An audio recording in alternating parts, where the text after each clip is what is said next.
On se connecte au marché. Allez, bonjour à tous, on va parler un petit peu de luxe. Alors déjà pour information, le CAC 40 n'arrête pas de monter en ce moment, c'est fou hein.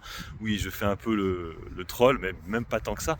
Parce qu'en fait, mardi, on avait pris une belle hausse. Et du coup, jeudi, finalement, on a fini dans le vert, plus 0,18. Alors que le matin, on était en grosse baisse. Hein. Donc là, aujourd'hui, on est de nouveau rouge.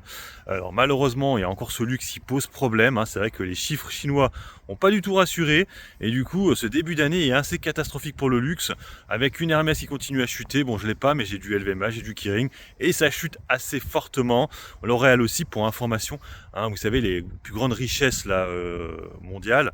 Bernard Arnault était 5e, il ne l'est plus du tout, il s'est fait complètement rétrograder. Il a perdu énormément d'argent l'année dernière en 2025. 2024, pardon, pas 2025, c'est 2024.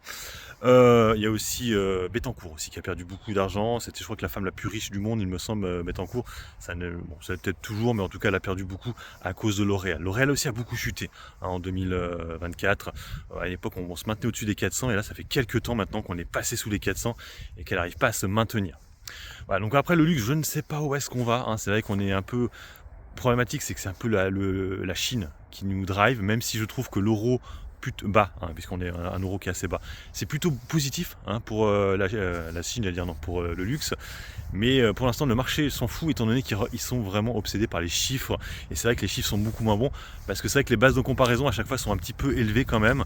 Donc, oui, vu qu'on a fait que monter pendant des années, là maintenant tu te dis, là on est peut-être un peu trop haut et que maintenant on va peut-être avoir, enfin non, malheureusement, des chiffres négatifs. C'est-à-dire, on a déjà eu hein, sur LVMH du -3, hein, sur Kering c'était encore pire. Sur L'Oréal Hermès, ça se maintenait, mais ça se trouve, sur le 4e trimestre, à ce moment-là, ils vont annoncer des négatifs hein, sur le 4e trimestre. Et ça, ce serait pas bon du tout.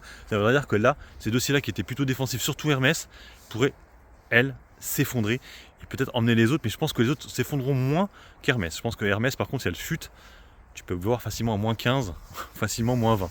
Hein, facilement si les chiffres ne correspondent pas à ce qui était attendu. Bref, donc pour l'instant, on va attendre. Hein, ce que je vous dis, c'est de la spéculation. Mais pour l'instant, l'année 2025 n'est toujours pas l'année du luxe. C'est même plutôt assez catastrophique. Allez, sur ce, moi, je vous laisse. Bon investissement et puis bon trade. Ciao, ciao.